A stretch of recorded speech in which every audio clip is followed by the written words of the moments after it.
In the past, I have made multiple videos covering my gear, my experiences, and just my overall FPV journey, but today I want to talk about 6 products that have genuinely changed the hobby for good. First up, we have these, like not the controller as these, but these little guys. These are the 533 ripsticks. At the start of this year, I attended a drone racing event called New Zealand Opens, and while I was there, I couldn't help but notice multiple pilots were using these little weird blue things on their remote sticks. Once I looked into it a little bit and asked around, I found out that they were all some version of the 533 ripsticks, which are basically a super grippy stick end for your remote. So to try them out, I ordered a pair for myself, and honestly, from the second that I took them out of the packaging, I just knew instantly that they were going to be amazing, simply by the insane amount that my fingers actually stuck to them. I literally sat there, just like fiddling with them, purely amazed. It's really hard to explain just how these feel until you actually try them in real life, but after flying with them now for over half a year, I seriously swear by them. It doesn't matter if you're flying in the heat and you start to get those sweaty little fingertips, or if it's extremely cold and you can barely feel your hands. These little sticks are gonna save you and make sure that your fingers never leave the sticks. I love them, and better yet, they're only 10 bucks. All right, next we actually move on to the back of the controller. This one is a little bit more niche to the controller that you're using. However, you may find that yours has the option for this too. When I first bought this controller, the Radiomaster TX16S, I bought two 18650 batteries to power it. For the most part, they did do a great job and they charged via the USB port on the controller, so it felt like they were practically built in. However, after a few months of use, the USB port stopped charging the batteries and I was forced to purchase an external charger to be able to charge them. This now introduced the slight inconvenience that I couldn't charge on the go. They also took forever to charge, and if I forgot the specific charger for them, I would be completely out of luck. They did last for a reasonable amount of time, however, as all batteries do, they started to age and they lost a good probably 50% of their capacity over the period of 2 years. My replacement for them, however, has been an absolute game changer. This right here is the 5000 milliamp hour 2S battery from G&B, and honestly, couldn't be much happier with it. It solves my issue of aged batteries, which you would totally expect being a brand new battery, but it also solved all of my charging issues as well. I can now charge it at 5 amps, meaning it's fully charged and ready to go in around about an hour. I'll always have a charger with me as it charges from my normal LiPo charger, and honestly, it lasts so much longer than I even need it to, so I can forget about needing to turn it off during the day of flying and still be left with, like, I don't know, plenty to spare. It's 20 bucks and simply makes my life easier. Next is my goggles 2 strap. Starting off with the DJI Goggles V2, I've always been used to having a battery running from my head to my pocket.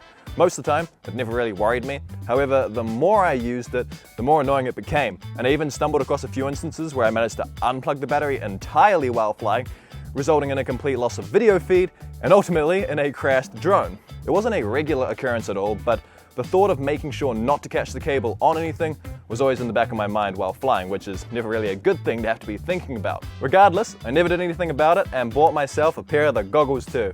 Different pair of goggles, same problem. This time though, the battery did come with the bonus of having a little small clip on it, which means, you couldn't really unplug the battery accidentally.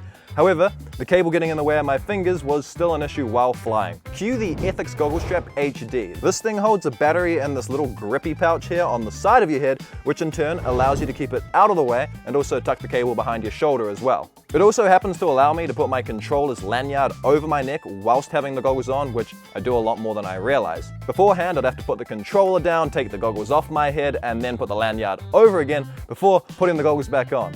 As a whole, I can see that it doesn't really seem like a big deal, but once you've used it, it's really hard to come back from the convenience. Alrighty, this one is simply something I just don't know why I didn't happen to purchase it earlier. Ever since I was driving RC cars, which must have been a good 10 years ago or so now, I have had this exact charger with a really crappy wall plug that maxes out at like 2 amps an hour output. It has been a workhorse to last this long, yes, but technology has happened to have evolved dramatically since I bought it, and I've actually started to question its honest reliability. So, in order to avoid any potential issues and to also play on the safe side, I bought the ISD Q6 Nano charger. This is a $30 charger that not only has all the usual features that my classic 4-button one has, but it also includes a few super important other ones. Not only is it simply just a smaller package with the XT60 built into it, along with a balanced lead plug of course, but it also monitors all the individual cells of the battery. That was something that I severely underestimated with my previous charger not having it. For example, I noticed that there have been a couple of batteries with a lower cell voltage in one of the cells, which means that it most likely is damaged. It's really important to be able to know when your LiPo battery is damaged, as at the end of the day, they're actually dangerous batteries and can cause life-changing damage if something goes wrong. For me right now though, these damaged batteries still charge okay. However, I now make sure I am super aware of when they're charging and also have them ready to go outside at a moment's notice if they start to puff up or, I don't know, look like they're going to explode. I actually can't stress enough just how much I overlooked this for the past 2 years and how I'd recommend, highly recommend actually, that anyone charging LiPos knows how to charge them and also buys a charger that lets you monitor their health. Anyways, combine that charger upgrade with the biggest time saver that I have ever purchased in the hobby, and that is a power supply. Now, this is not your usual power supply, and there are definitely better options than this one online. However, this is an LED light driver which delivers up to 8 amps, which is a solid 6 more amps than my 2 amp wall plug from before. So it cuts my charging time down from a solid 3 to 4 hours to charge 5 batteries to now being able to charge the exact same 5 batteries in just over an hour.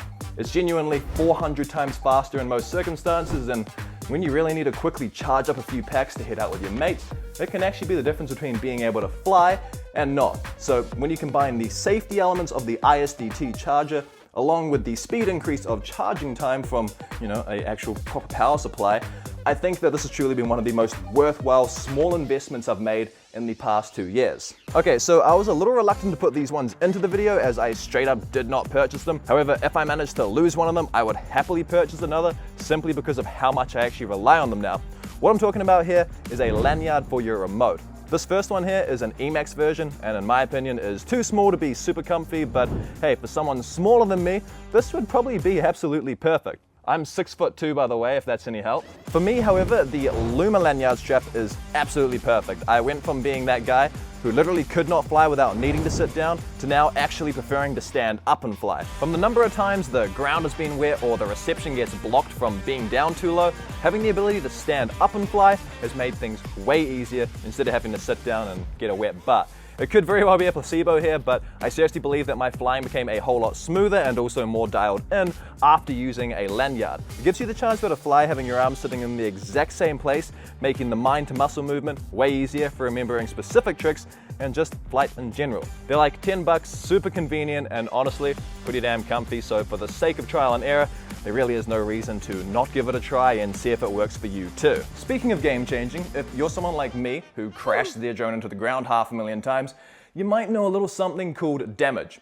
If somehow you aren't aware of what that is, it's in very simple terms, braking.